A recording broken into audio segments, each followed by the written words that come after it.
नमस्कार दोस्तों, मैं हूँ निशो और मेरे चैनल में आप सबका बहुत-बहुत स्वागत है।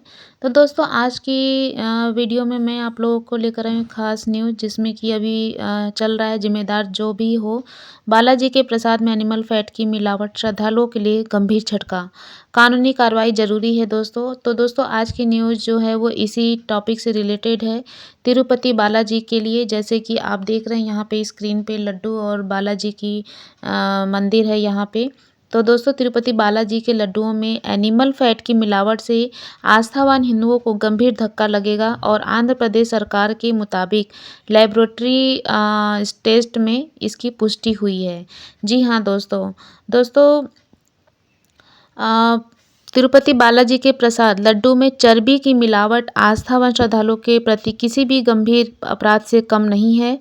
बालाजी के प्रति देश भर में आस्थावान हिंदुओं में अगाध विश्वास है। लड्डू बनाने में मछली के तेल और दूसरे एनिमल फैट का इस्तेमाल किए जाने के आरोप चंद्रबाबा नायडू ने लगाया था। उन्होंने ये भी कहा था कि उनकी सरकार बनने पर इसकी जांच कराई जाएगी।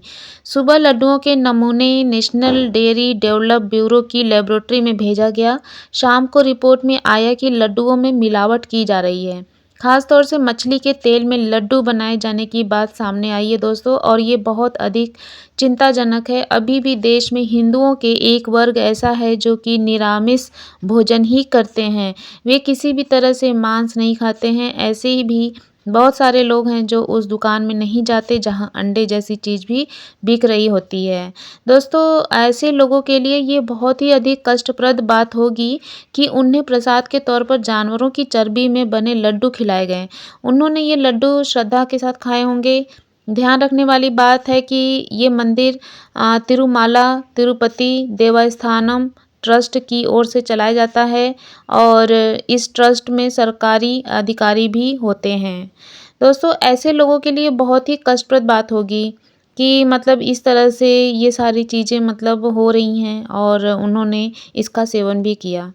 दोस्तों आंध्र प्रदेश के मुख्यमंत्री चंद्रबाबू नायडू ने सुबह ये आरोप लगाया था कि वाईएसआर की सरकार ने मंदिर के लड्डू बनाने में घटिया सामग्री का प्रयोग किया, साथ ही लड्डुओं को जानवरों की चर्बी में पकाया गया था। सुबह मुख्यमंत्री के बयान पर वाईएसआर की ओर से तीखी प्रतिक्रिया की गई थी, लेकिन लेबोरेटरी से जांच के बाद इसकी पुष्टि होना बताया गया। इस खबर से निश्चित तौर पर आस्थावान हिंदुओं को बहुत ही चोट लगी है और जो कि हिंदू मांस मछली खाते भी हैं, वे किसी भी ऐसा प्रसाद खिलाना पसंद नहीं करेंगे। बहुत सही बात है दोस्तों कि भगवान जी का जो प्रसाद है, चाहे कितने भी लोग मांस मछली खाते हों, लेकिन प्रसाद में इस तरह की चीज़ें नहीं होनी चाहिए और इस चीज़ को कोई भी बर्दाश्त नहीं करेगा। यहाँ तक कि बहुत सारे हिंदू आस्था के शहरों में मांस मछली की बिक्री पर रोक है। बहुत से ऐसे हिंदू परिवार हैं जो कि केक लेते समय भी चेक करते हैं कि उसमें अंडा तो नहीं है।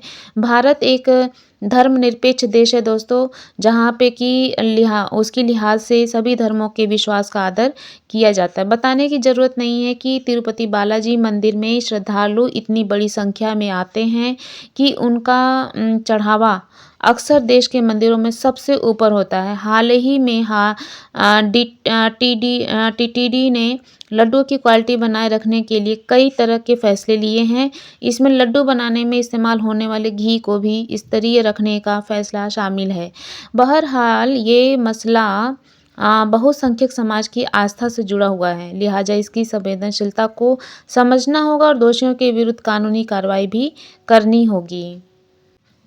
दोस्तों विश्व प्रसिद्ध तिरुपति वेंकटेश्वर मंदिर के प्रसाद में मिलावट की पुष्टि हो गई है और टेस्ट की रिपोर्ट के अनुसार यह सामने आया है कि प्रसाद बनाने वाले घी में जानवरों की चर्बी की पुष्टि हुई। इसका दावा टीडीपी ने किया है और लड्डू बनाने में घटिया सामग्री और पशु चर्बी की कथित उपयोग को लेकर उठे विवाद के बीच सत्तारूढ़ तेलुगु देशम पार्टी मतलब टीडीपी ने बृहस्पतिवार को दावा किया कि गुजरात स्थित पशुधन प्रयोगशाला की तरफ से मिलावट की पुष्टि की गई है। टीडीपी ने दावा किया है कि तिरुपति के प्रसिद्ध श्री वेंकटेश्वर मंदिर में प्रसाद के रूप में वितरित किए जाने वाले लड्डू बनाने के लिए गोमांस की चर्बी, मछली के तेल और ताड़ के तेल का इस्तेमाल किया जा रहा था। दोस्तों, टीडीपी प्रवक्ता अन्नम वेंकट रमण रेड्डी ने संवाददाताओं में कथित प्रयोगशाला रिपोर्ट दिखाई, जिसमें दिए गए घी के नमूने में गौमांस की चर्बी की मौजूदगी की पुष्टि की गई थी। कथित प्रयोगशाला रिपोर्ट में नमूनों में लार्ड मतलब कि सूअर की चर्बी से संबंधित और मछली के तेल की मौजूदगी का भी दावा किया गया है। सैंपल लेने की तारीख 9 जुलाई 2024 थी दोस्तों, और प्रयोगशाला रिपोर्ट जो है वो 16 जुलाई की थी। और दोस्तों, गुजरात के राष्ट्रीय डेयरी विकास बोर्ड के पशुधन और खाद्य विश्लेषण और अध्ययन केंद्र या CALF की प्रयोगशाला की रिपोर्ट से पता चला है कि YSRCP के सत्ता में रहने के दौरान प्रसिद्ध तिरुपति लड्डू बनाने के लिए इस्तेमाल किए गए घी में पशु वसा की मौजूदगी थी। दोस्तों, आंध्र प्रदेश सरकार या तिरुमाला तिरुपति देवस्थानम जो प्रसिद्ध श्री वेंकटेश्वर स्वामी मंदिर का प्रबंधन करता है की ओर से हालांकि प्रयोगशाला रिपोर्ट पर कोई आधिकारिक पुष्टि नहीं की गई है। दोस्तों, आंध्र प्रदेश के मुख्यमंत्री चंद्रबाबू नायडू ने बुधवार को आरोप लगाया था कि पिछली RCP सरकार ने पवित्र मिठाई तिरुपति लड्डू बनाने में घटिया सामग्री और पशु चर्बी का इस्तेमाल किया था और विपक्षी YSR कांग्रेस पार्टी ने इस आरोप का जोरदार खंडन किया है।